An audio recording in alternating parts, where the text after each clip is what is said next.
Hello friends. खलीफा Harun Rashid के शासनकाल में बगदाद में एक अत्यंत धनाढ्य और सुसंस्कृत व्यापारी रहता था। वह शारीरिक रूप से तो सुंदर था ही, मानसिक रूप से और भी सुंदर था। वहाँ के अमीर उमरा उसका बड़ा मान करते, यहाँ तक कि खलीफा के आवास के लोगों में भी वह विश्वस्त था और महल की उच्च सेविकाएं उसी के यहाँ से वस्त्राभूषण आदि लिया करती थी। खलीफा का कृपा पात्र होने के कारण सभी प्रतिष्ठित नागरिक उसके ग्राहक थे और उसका व्यापार खूब चलता था। बका नामक एक अमीर का बेटा अबुल हसन विशेष रूप से उसका मित्र था और रोज 2-3 घंटे उसकी दुकान पर बैठता था। बका फरस देश के अंतिम राजवंश का व्यक्ति था, इसीलिए अबुल हसन को भी शहजादा कहा जाता था।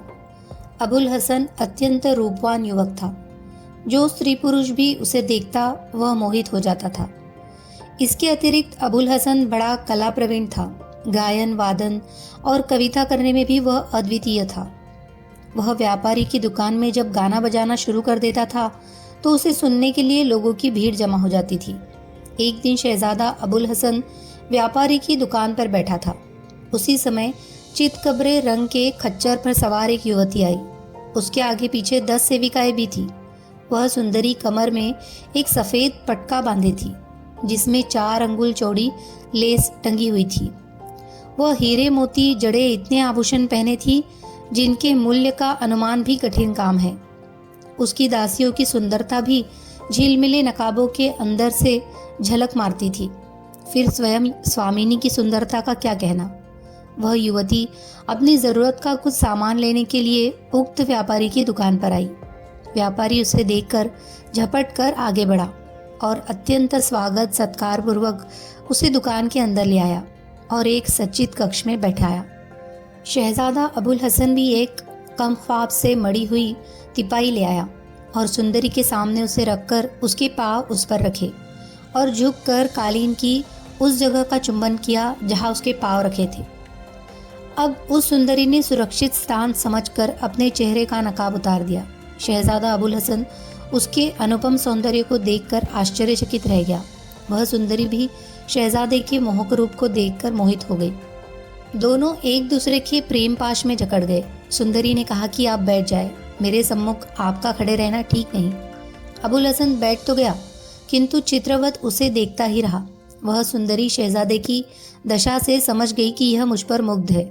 उसने उठकर व्यापारी को अलग ले जाकर अपनी इच्छित वस्तुओं के बारे में पूछताछ और मोलभाव किया और फिर उस शहजादे का नाम पता पूछा।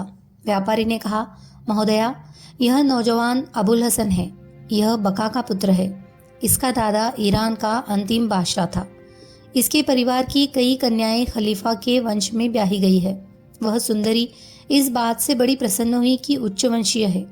उसने व्यापारी से कहा, मुझे यह नौजवान बड़ा सुसंस्कृत लगता है और इसके साथ बात करके मुझे बड़ी प्रसन्नता होती है। आपकी सहायता से मुझे इससे भेंट होने की आशा है। मैं एक विशेष दासी को आपके पास भेजूंगी। उस समय आप इसे अपने साथ लेकर मेरे यहाँ आए। मैं इसे अपने बाग और महल की सैर करवाऊंगी और इससे उसका जी खुश होगा।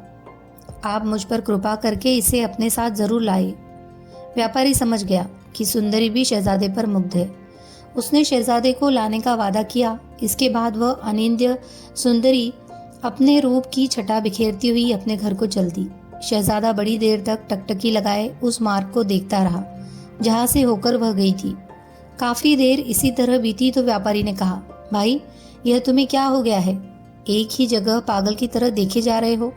लोग तुम्हें इस दशा में देखेंगे तो कितना हंसेंगे।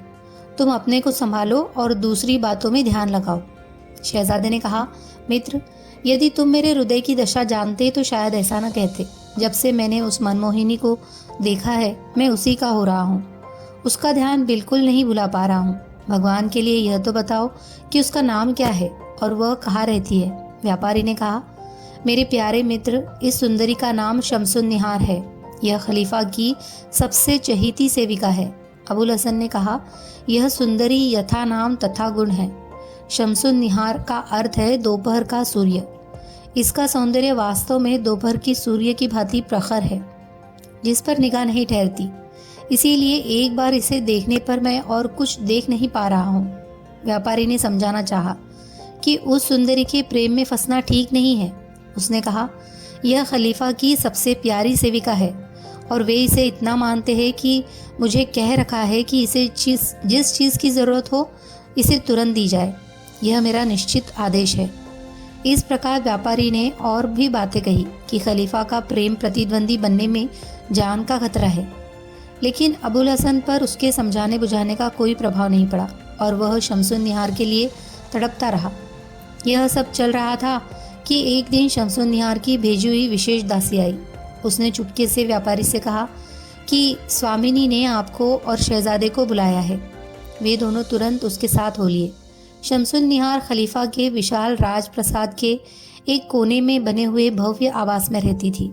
दासी दोनों आदमियों को अपनी स्वामिनी के आवास में एक गुप्त द्वार से ले गई। अंदर ले जाकर उसने दोनों को एक स्वच्छ और सुंदर स्थान पर बिठाया। तुरंत ही सुसंस्कृत सेवकों ने सोने की तश्तरियों में भांति भांति के खाद्य पदार्थ लाकर रख दिए। जब वे लोग जी भरकर खा चुके तो एक दासी उनके लिए सुगंधित मदिरा मूल्यवान प्यालों में लाई। मद्यपान के बाद उनके हाथ धुलवाए गए और भांति भांति के इत्र उनके सामने लाए गए, जिन्हें उन्होंने अपने कपड़ों पर मला। इसके बाद वही विश्वस्त दासी इन लोगों को एक अति सुंदर बारादरी में ले गई। उसकी छत गुंबद की तरह थी और उसमें रत्न जड़े थे। सामने की ओर संगमरमर के 2 विशाल खेमे थे, जिनमें नीचे की ओर भांति भांति के पशु पक्षियों के सुंदर रंगों में मनोहारी चित्र बने थे। बारादरी के फर्श पर भी तरह तरह के फूल बूटों के चित्र बने थे। एक और नाजुक सी 2 अलमारियां रखी थी, जिनमें चीनी, बिल्लौर, संगमूसा आदि के अत्यंत सुंदर पात्र रखे हुए थे। उन पात्रों पर सोने के पानी से बड़े सुंदर चित्र बने थे और सुलेख लिखे हुए थे। दूसरी ओर के खंभों में दरवाजे लगे थे, जिसके बाद बरामदा था। बरामदे के बाद बाग था। बाग की जमीन पर भी रंगीन पत्थर जड़े हुए थे।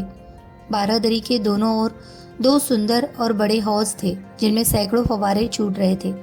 बाग में बीसियों तरह के पक्षी वृक्षों पर बैठे चहचहा रहे थे।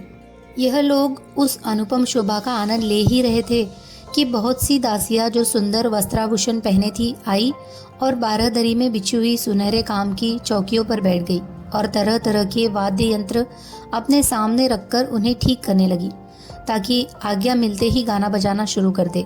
यह दोनों भी ऐसे स्थान पर बैठ गए जहाँ से सब कुछ देख सके। उन्होंने देखा कि एक और ऊंची रत्नजड़ी चौकी रखी है।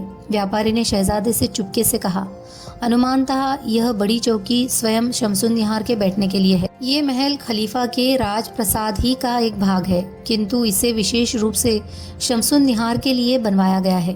कारण यह है कि खलीफा के महल में जितनी दासियां और सेविकाएं हैं, उनमें वह सबसे अधिक शमसुन निहार को ही चाहता है। शमसुन निहार को अनुमति है कि जहाँ चाहे खलीफा से पूछे बगैर चली जाए। खलीफा स्वयं भी जब इसके पास आना चाहता है तो पहले इसे संदेश भिजवा कर आता है। वह अभी आती ही होगी। व्यापारी शहजादे से यही वार्ता कर रहा था कि एक दासी ने आकर गाने वालियों से कहा कि गाना बजाना शुरू करो। उन लोगों ने तुरंत अपने अपने साजों को बजाना शुरू कर दिया और गाने वालियाँ गाने लगी। शहजादा उस स्वर्गोपम संगीत को सुनकर मुग्ध सा रह गया। इतने में दासियों ने शमसुन निहार के आने की घोषणा की।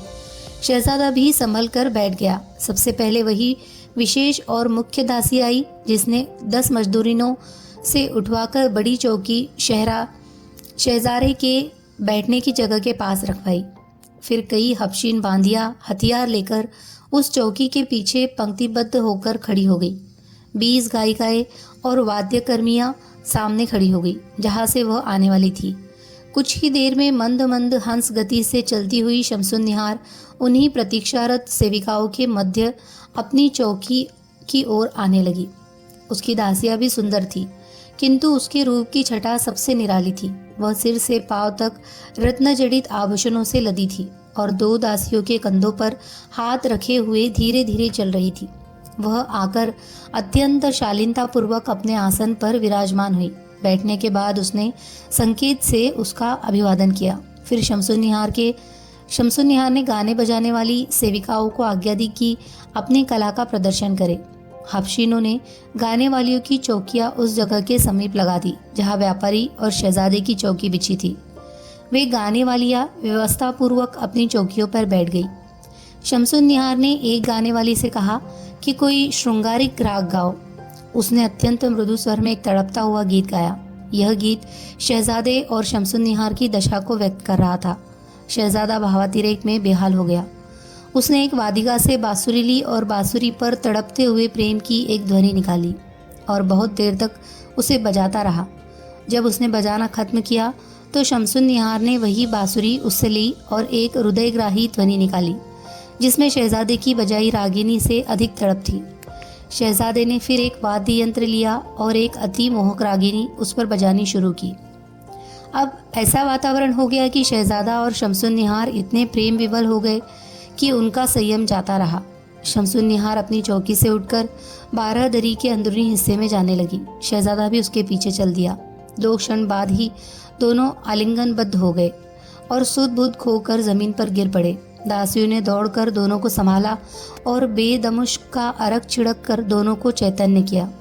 शमसुन निहार के होश में आते ही पूछा कि व्यापारी कहाँ है। व्यापारी बेचारा अपनी जगह बैठा काँप रहा था। उसकी समझ में नहीं आ रहा था कि इस कांड की परिणति कहाँ होगी और खलीफा को यह मालूम हो जाएगा तो क्या होगा। शहजादे ने आकर कहा कि शमसुन निहार तुम्हें बुलाती है, तो उठकर उसके पास आया। शमसुन निहार ने उससे कहा कि मैं आपकी बड़ी आभारी हूँ कि आपने शहजादे से मेरा मिलन करवा दिया। व्यापारी ने कहा, मुझे यह आश्चर्य है कि आप लोग एक दूसरे से मिलन होने पर भी इतने विवल क्यों है। शमसुन निहार ने कहा कि सच्चे प्रेमियों की यही दशा होती है। उन्हें वियोग का दुख तो सालता ही है, मिलन में भी उनकी व्याकुलता कम नहीं होती। ये कहने के बाद शमसुन निहार ने दासियों को भोजन लाने की आज्ञा दी। शमसुन निहार, शहजादे और व्यापारी ने रुचिपूर्वक भोजन किया। फिर शमसुन निहार ने शराब का प्याला उठाया और एक गीत गाकर उसे पी गई। दूसरा प्याला उसने शहजादे को दिया। उसने भी एक गीत गाकर प्याला पी लिया। यह आनंद मंगल हो ही रहा था कि एक दासी ने धीरे से कहा कि खलीफा का प्रधान सेवक मसरूर खलीफा का संदेश लाया है और आपकी प्रतीक्षा में खड़ा है। शहजादा और व्यापारी यह बात सुनकर बड़े भयभीत हुए और उनके मुंह पर हवाइयाँ उड़ने लगी। शमसुन निहार ने उन्हें धीरज बंधाया और दासी से कहा कि तुम मसरूर को कुछ देर बातों में उलझाओ ताकि मैं शहजादे को छुपा सकूं। मैं शहजादे को छुपा लूंगी तो मसरूर को बुलाऊंगी। वह दासी गई तो शमसुन निहार ने आज्ञा दी कि 12 दरी के दरवाजे बंद कर दो और बाग की तरफ लगे बड़े पर्दे गिरा दो ताकि रोशनी ना आए। फिर उसने शहजादे और व्यापारी को 12 दरी के ऐसे कोने में बिठा दिया जहाँ से वे किसी को दिखाई न दे। यह सब कर के उसने पूर्ववत गाने बजाने वालियों को कला प्रदर्शन की आज्ञा दी और आदेश दिया कि मसरूर को अंदर लाया जाए। मसरूर 20 दासों के साथ आया और शमसुन निहार को झुककर अभिवादन करने के बाद बोला कि खलीफा आपके विरह में व्याकुल है और आपसे भेंट के लिए इच्छुक है। शमसुन निहार ने खुश होकर कहा, यह तो मेरा बड़ा भाग्य है कि वे कृपा करना चाहते हैं। मैं तो उनकी दासी हूँ, जब चाहे आए। लेकिन मसरूर साहब, आप कुछ देर लगाकर ही उन्हें लाए। कहीं ऐसा न हो कि जल्दी में खलीफा के स्वागत के प्रबंध में कुछ त्रुटि रह जाए। यह कहकर शमसुन निहार ने मसरूर और उसके सेवकों को विदा किया और खुद आंखों में आंसू भरकर शहजादे के पास आई। व्यापारी उसे आंसू बहाते देखकर घबराया कि कहीं ऐसा न हो कि भेद खुल गया हो। शहजादा भी प्रेम मिलन में यह अचानक व्याघात देखकर अत्यंत दुखी होकर आहे भरने लगा।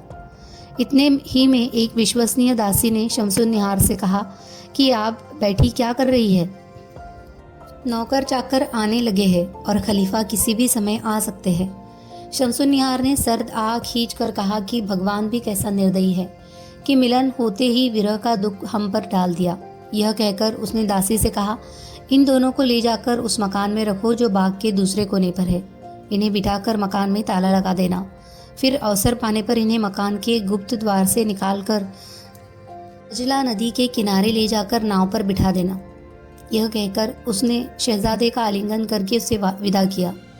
दासी ने होशियारी के साथ शहजादे और व्यापारी को दजला नदी के तट वाले मकान में पहुंचाकर कहा कि तुम बेखटके यहाँ रहो, किसी को पता नहीं चलेगा।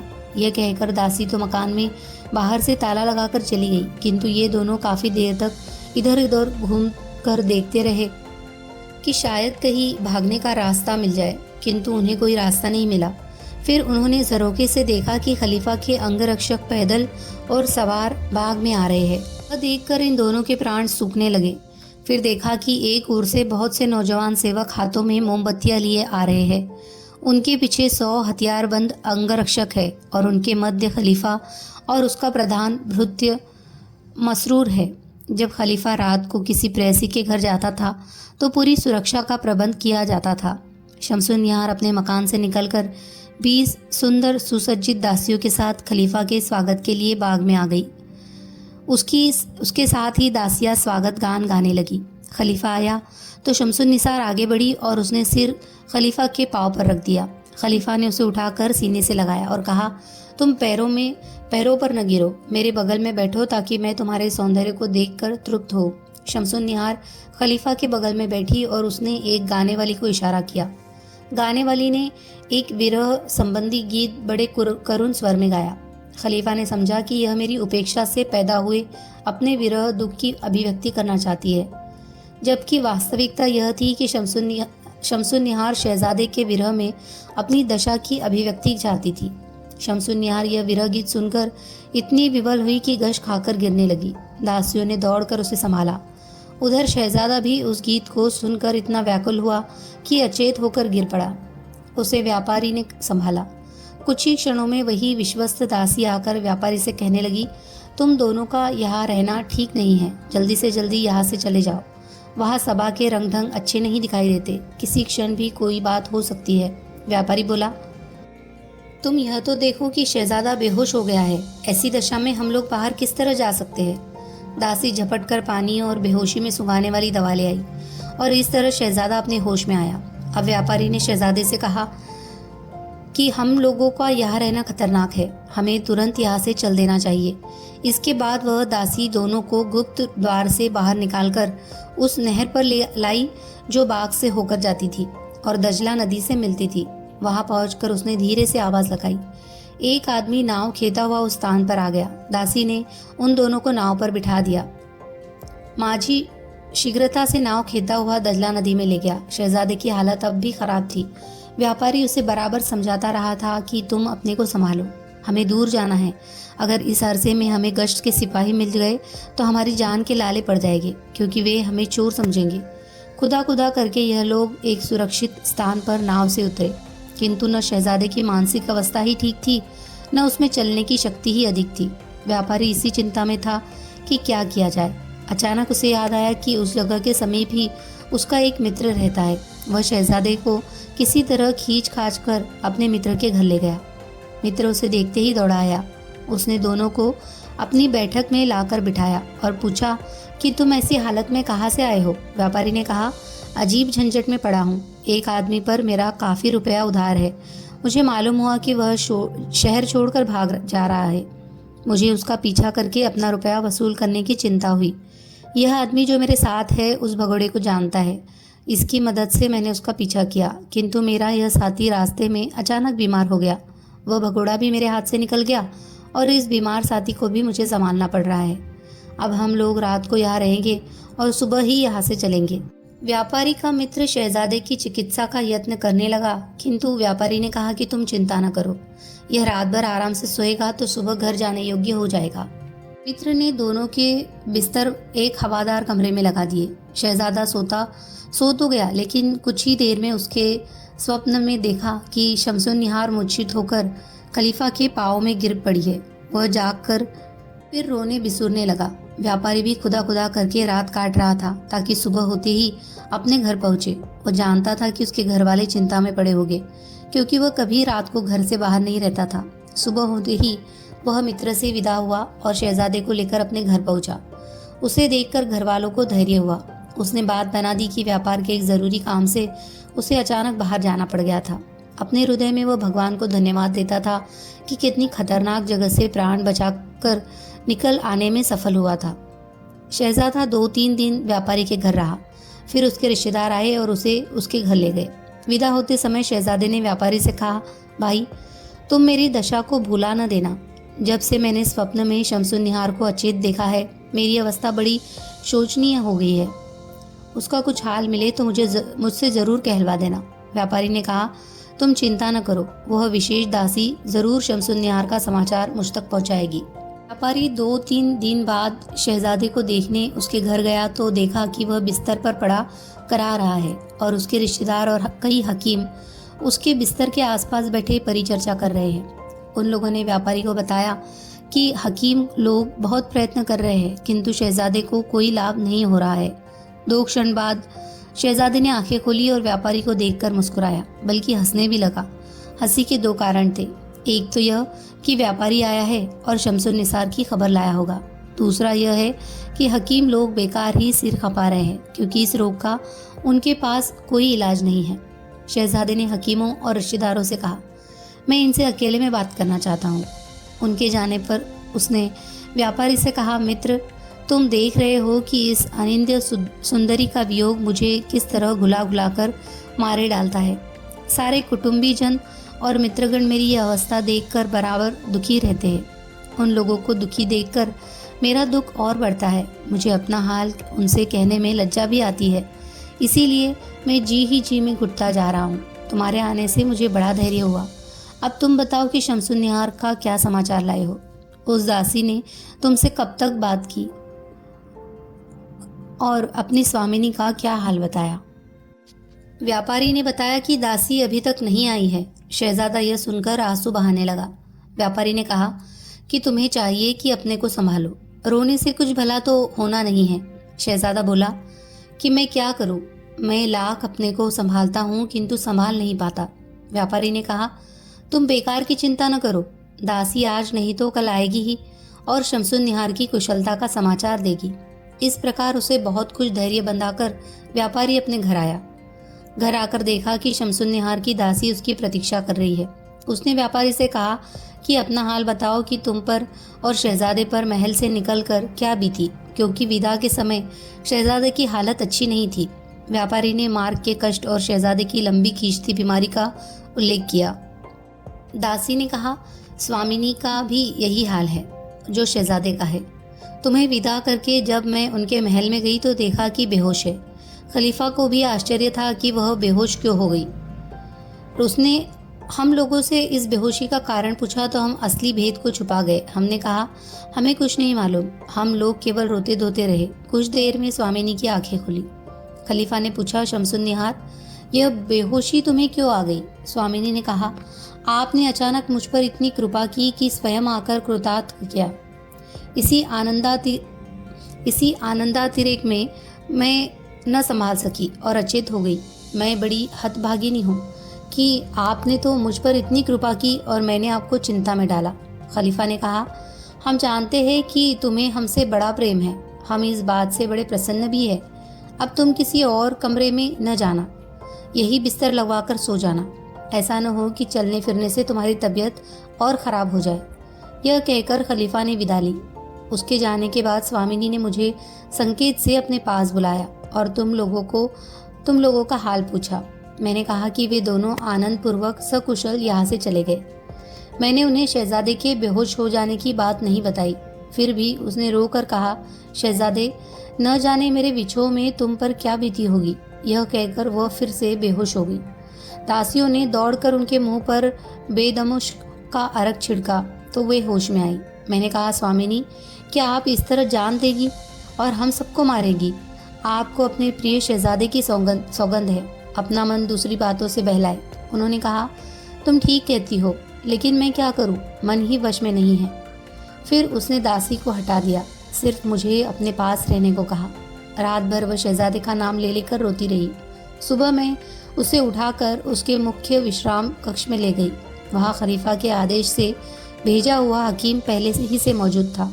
कुछ देर में खलीफा स्वयं वहाँ आ गए। दवा दारू की गई, लेकिन उससे कोई लाभ नहीं हुआ। उल्टे उसकी दशा और गंभीर होती गई। 2 दिन बाद उसे रात को थोड़ी देर के लिए नींद आई। सुबह उठकर उन्होंने मुझे आज्ञा दी कि मैं तुम्हारे पास आऊं और शहजादे का समाचार लाकर उन्हें दूं।